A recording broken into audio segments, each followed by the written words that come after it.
तो कहानी की शुरुआत होती है 1857 में फेदरमोर नॉर्थ नाम की जगह पर, जहाँ पर एक बहुत बड़ी शिप होती है। वो आर्कटिक आइस के अंदर फंसी हुई थी। अब इस शिप के कैप्टन का नाम है एंडरसन, जो कि अपने लोगों को शिप को बर्फ से निकालने के काम पर लगा चुका था। उसका कमांडर उसे ये कहता है कि वो ज्यादा तेजी से काम नहीं कर सकते, नहीं तो उसके लोगों को हानि पहुंच सकती है। लेकिन एंडरसन कहता है कि वो लोग चाहे लगातार काम करे या फिर कैसे भी काम करें, उनको जल्दी से जल्दी नॉर्थ पोल तक पहुंचना ही होगा, जो कि उनका मिशन था। अब इस शिप को बर्फ से निकालने का काम चलते चलते रात हो जाती है और रात को एंडरसन को उसके लोग ये बताते हैं कि यहाँ से थोड़ी ही दूरी पर एक ब्लास्ट हुआ है, यानी कि धमाका हुआ है। एंडरसन अपने लोगों के साथ वहाँ पर जाता है तो यहाँ पर उन्हें एक बर्फ पर चलने वाली गाड़ी मिलती है, जिसको डॉग्स या फिर वुल्फ खींचते थे और वो टूटी हुई थी। अब ये लोग यहाँ वहाँ देखते हैं तो बहुत सारा खून यहाँ पर पड़ा हुआ था, लेकिन सभी कुत्ते सही सलामत थे। अब वो थोड़ी आगे देखते हैं तो उनको एक घायल व्यक्ति मिलता है जिसका नाम है विक्टर फ्रैंकेनस्टाइन, जो कि दर्द में तड़प रहा था। इनफैक्ट वो बहुत ही ज्यादा घायल होता है। वो उससे पूछते हैं कि उसे हुआ क्या है और वो कुछ बताए। अब यहाँ पर कोई भी इससे पहले कुछ समझ पाता कि तभी वहाँ पर एक भयानक मॉन्स्टर आता है, जो कि दिखने में तो इंसान जैसा था, लेकिन उससे आकार में काफी बड़ा। उसकी बॉडी सड़ी हुई सी थी, स्किन हट रखी थी और वो बहुत ही ज्यादा गुस्से में था। एंडरसन विक्टर को लेकर शिप पर जाता है, लेकिन वो मॉन्स्टर शिप के ऊपर हमला कर देता है। वो एक एक करके वहाँ पर मौजूद लोगों को मारने लगता है और सबसे कहता है कि विक्टर उसका शिकार है और वो लोग उसे विक्टर को दे दें, लेकिन कोई भी उसकी बात नहीं सुनता और उस पर हमला करते रहते हैं। अब वो सभी इंसानों को बड़ी आसानी से मारते जा रहा था और उस पर गोलियों का भी कोई असर नहीं होता कि इतने में ही एक आदमी एक बड़ी गन से उसे शूट करता है तो वो शिप के नीचे गिर जाता है। अब वो तुरंत ही खुद को हील भी कर लेता है और फिर से शिप पर चढ़ने लगता है, लेकिन अब तक सभी लोगों ने सीढ़ी को ऊपर खींच लिया था। तो अब वो मॉन्स्टर जो होता है वो शिप को ही धक्का देने लगता है और आपको याद होगा कि वो बर्फ के अंदर फंसी हुई थी, लेकिन यहाँ पर फिर भी वो मॉन्स्टर इतना ताकतवर था कि वो उसे पलटने लगता है और बर्फ टूटने लगती है। ऊपर से एंडरसन जमी हुई बर्फ पर गोलियां चलाता है और बर्फ पहले से ही बिखर गई थी, तो अभी पूरी की पूरी टूट जाती है, जिससे कि वो मॉन्स्टर पानी के अंदर गिर गया था। अब एंडरसन और उसके लोग राहत की सांस लेते हैं और विक्टर का ट्रीटमेंट शुरू करते हैं और यहाँ विक्टर का एक पैर भी नकली था। खैर थोड़ी देर के बाद में उसे होश आता है, जो कि एंडरसन से पूछता है कि उस मॉन्स्टर ने कितने आदमी मारे हैं, जिस पर वो बताता है कि 6 आदमी मारे गए। तो विक्टर कहता है कि वो फिर से आएगा और सबको मार डालेगा जब तक कि उसे विक्टर वापस नहीं मिलता। अब ये सुनकर एंडरसन शॉक्ड रह जाता है और अब विक्टर उसको अपनी कहानी बताने लगता है, जिसके साथ शुरू होता है पहला पार्ट, यानी कि विक्टर्स टेल। तो विक्टर के पिता लियोपोल्ड जो थे वो एक बहुत ही बड़े सर्जन थे, जिन्होंने क्लेयर नाम की एक लड़की से शादी करी क्योंकि वो काफी अमीर थी और उसने बहुत सारा दहेज भी दिया था। खैर उन दोनों को एक बेटा पैदा होता है जिसका नाम उन्होंने विक्टर रखा। अब लियोपोल्ड जो थे वो अक्सर शहर से बाहर ही रहा करते थे, लेकिन जब जब वो घर आते थे तो घर उनके इशारे पर चलता था। वो बहुत ही ज्यादा एब्यूजिव, स्ट्रिक्ट और जिद्दी किस्म का इंसान था, जिनसे कि क्लेयर बहुत डरती थी।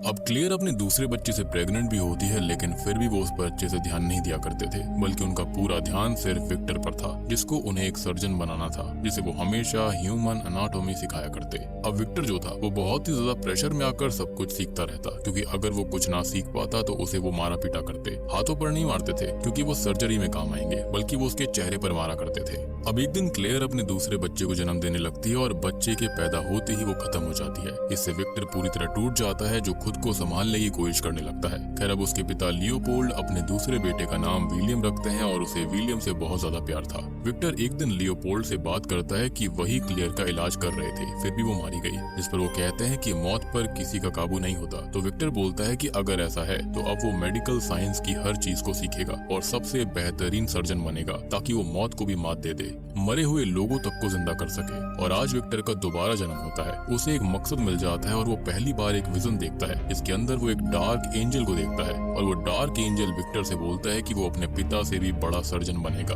दुनिया का सबसे बड़ा सर्जन। जिंदगी पर मौत पर उसकी हुकूमत होगी। खैर अब समय बीतता है और क्लेयर के जो बगीचे थे जिनसे फ्रैंकनस्टाइन परिवार की इनकम हुआ करती थी, वहाँ पर आग लग जाती है। विवाद होते हैं जिससे कि विक्टर परिवार को बहुत लॉस होता है और इनके पास अब सिर्फ ये हवेली रह गई थी। अब विक्टर ने अपने भाई विलियम को उसके रिश्तेदारों के पास भेज दिया और खुद अपनी पढ़ाई पूरी करने निकल गया। अब साल बीते, दशक बीते और विक्टर अपनी मेहनत पर लगा रहा। साल 1855 के अंदर वो royal college of medicine disciplinary tribunal के अंदर उसके ऊपर एक केस चलता है, जहाँ पर वो एक मरे हुए आदमी के आधे शरीर का इस्तेमाल करके किसी दूसरे आदमी का हाथ उसमें जोड़ देता है, उसको जिंदा कर देता है और जिंदा होने पर वो लाश अपने हाथ को मूव कर सकती थी। इनफैक्ट विक्टर की बातें सुन सकती थी और इंसानों की तरह एक्ट भी कर सकती थी।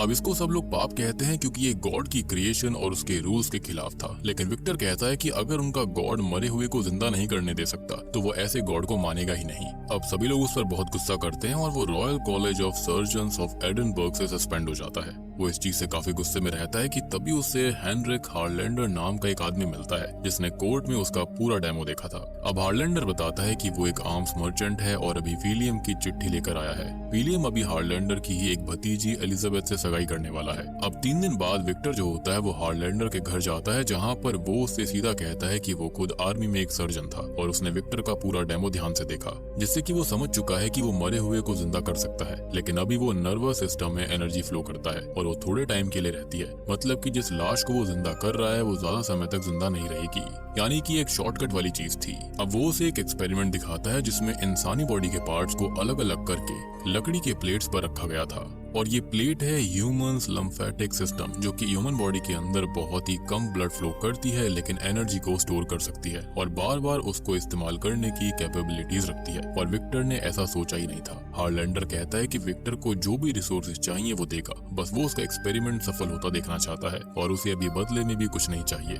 थोड़ी देर के बाद में विक्टर विलियम से मिलता है और उसकी होने वाली वाइफ एलिजाबेथ से बात करता है। एलिजाबेथ के सोचने का, चीजों को देखने का नजरिया बहुत अलग था और वो विक्टर से थोड़ी बात करती है जिससे कि वो थोड़ा इम्प्रेस्ड हो जाता है। खैर अगले ही दिन हार्लैंडर उसे एक अबैंडन्ड टावर के अंदर लेकर जाता है जहाँ पर वो उसको उसकी लैब बनाने के लिए बोलता है और उसे जो कुछ भी चाहिए हार्लैंडर अपनी फैक्ट्री के मजदूरों से बनवा देगा।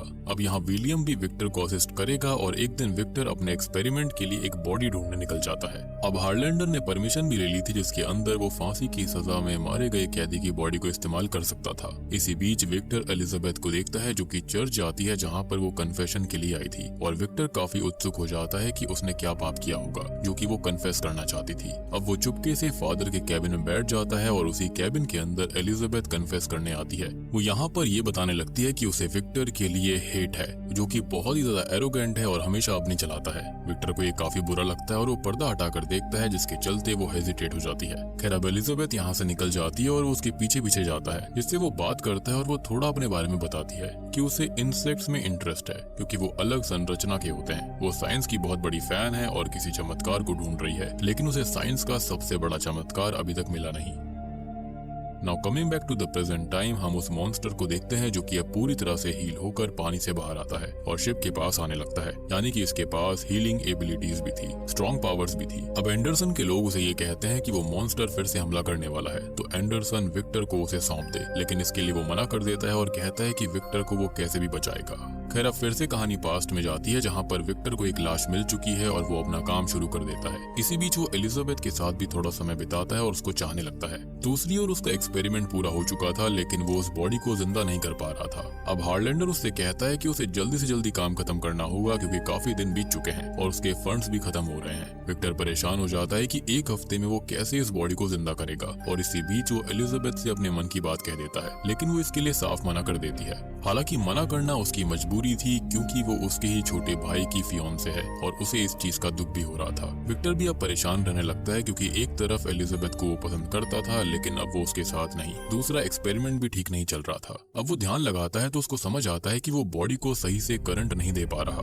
और वो उसकी लोकेशन चेंज करता है तो ये बॉडी जाग जाती है। फाइनली वो समझ गया था कि बॉडी को कैसे जिंदा करना है और एक हफ्ते बाद वॉर होता है तो बहुत सारे सोल्जर्स की बॉडी वो लेकर आता है। वो अलग अलग बॉडीज को काट पीट कर अच्छे अच्छे पार्ट्स निकालकर एक बॉडी बनाता है और फाइनली तूफान वाले दिन आसमानी बिजली से उसे चार्ज करने की तैयारी शुरू कर देता है। और अभी विक्टर और हार्लैंडर यहाँ पर थे और बाकी विलियम और एलिजाबेथ यहाँ से जा चुके थे। इसी बीच उसको पता चलता है कि हार्लैंडर को तो एक जानलेवा बीमारी है जिसके अंदर वो मरने वाला है और इसलिए वो एक्सपेरिमेंट करवा रहा है ताकि विक्टर उसके मरने के बाद उसको भी जिंदा कर सके। अब विक्टर इस चीज के लिए साफ मना कर देता है तो वो उसे लालच देता है कि वो उसे बहुत पैसे देगा, सब कुछ देगा, एलिजाबेथ तक उसकी हो जाएगी। लेकिन विक्टर साफ इनकार करता है कि उसकी बॉडी बीमारी से अंदर से सड़ चुकी है और उसका अब कुछ नहीं हो सकता।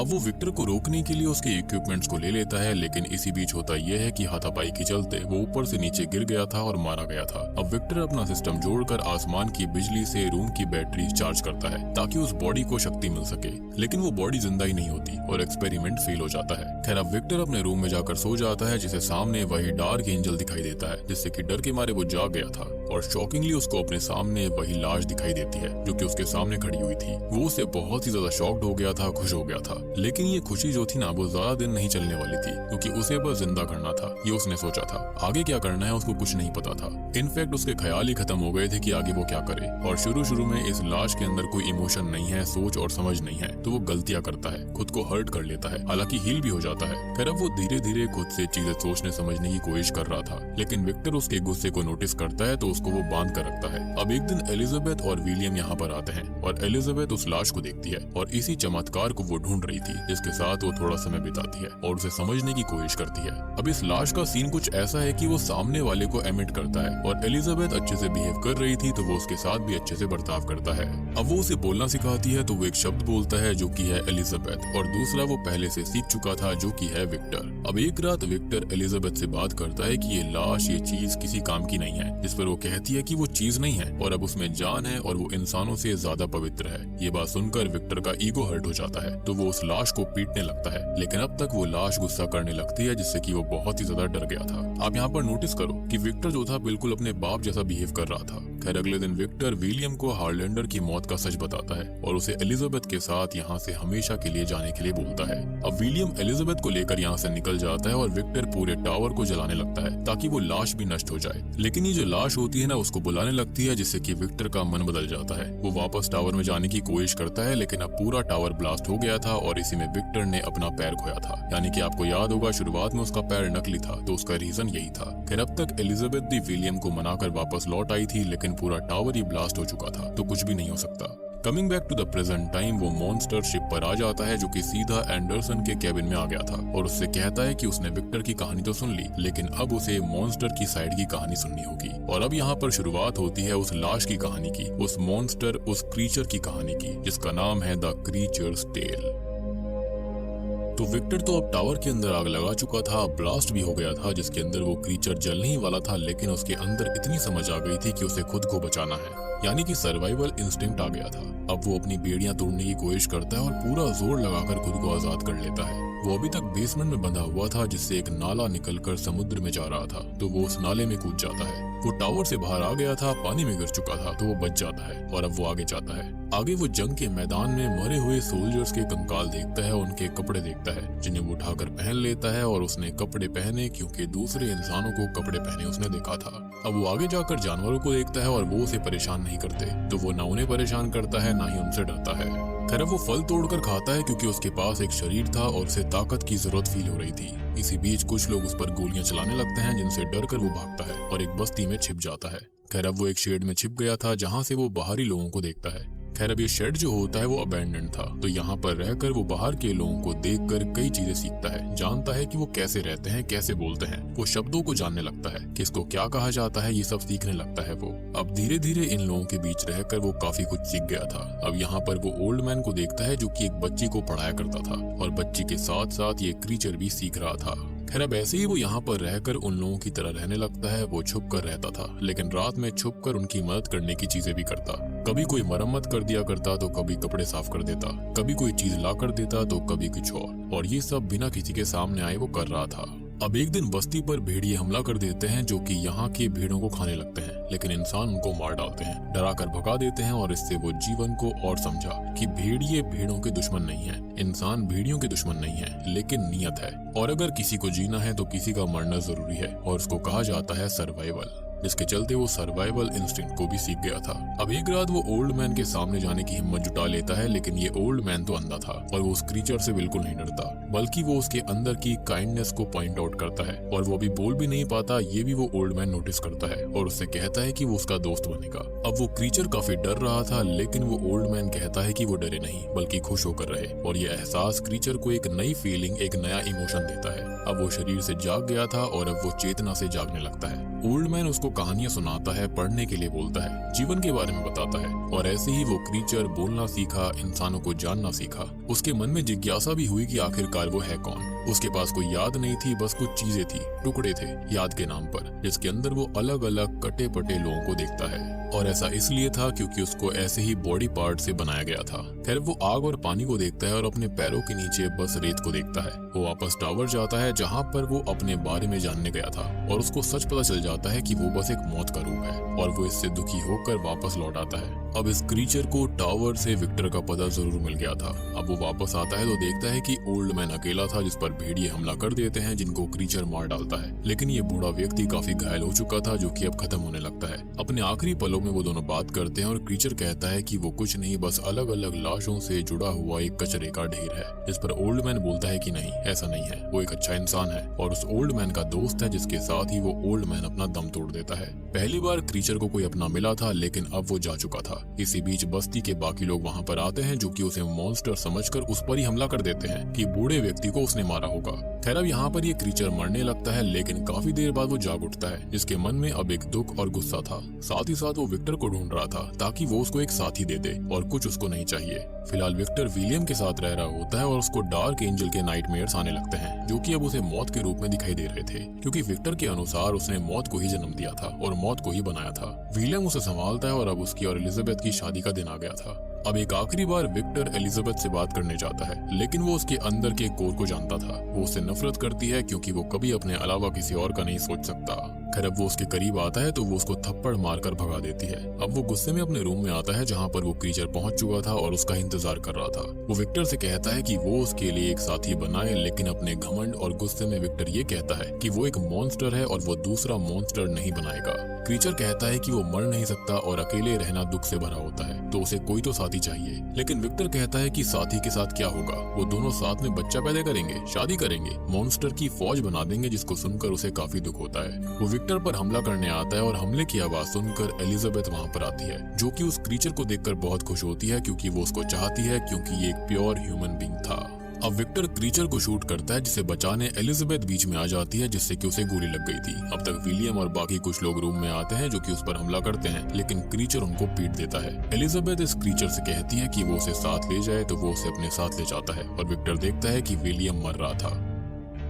अब विलियम अपने भाई से आखिरी बार बात करता है और कहता है कि उसे हमेशा विक्टर से डर लगता था, उसके गुस्से से, पागलपन से, और असली मॉन्स्टर यहाँ पर ये क्रीचर नहीं बल्कि विक्टर खुद है जैसा कि उनके पिता थे। अब यहाँ पर क्रीचर एलिजाबेथ को लेकर एक गुफा में आता है जहाँ पर एलिजाबेथ मरने से पहले उससे कहती है कि वो जिंदगी भर उसकी तलाश में थी, यानी कि एक ऐसी चीज थी जिसे वो बयां नहीं कर सकती थी और आज वो उसके सामने है। असली प्यार यही था उसके लिए और आज वो उसे मिल चुका है जिसकी बाहों में वो अपना दम तोड़ रही है। वो मारी जाती है और अब विक्टर वहाँ पर आता है जो कि क्रीचर को मारने लगता है लेकिन क्रीचर ये कहता है कि वो उसे नहीं मार पाएगा। खैर वो उसे जिंदगी का एक मकसद देता है कि वो उसे मार दे इससे पहले कि विक्टर उसके हाथों मारा जाए। अब यहाँ से एक दौड़ शुरू होती है जिसमें विक्टर उस क्रीचर से बच रहा था और वो क्रीचर उसे मारने के इरादे से उसके सामने आता रहता है। ऐसे ही वो दोनों शिप के पास आए थे और यहाँ भी विक्टर उसे मारने में नाकामयाब रहा। अब कहानी शिप पर आ चुकी थी और फाइनली विक्टर क्रीचर से माफी मांगता है और वो क्रीचर के सर पर हाथ रखकर उसे अपना बेटा बुलाता है। और क्रीचर ने सबसे बड़ा लेसन सीखा था उस ओल्ड मैन से कि हमें माफ करना चाहिए।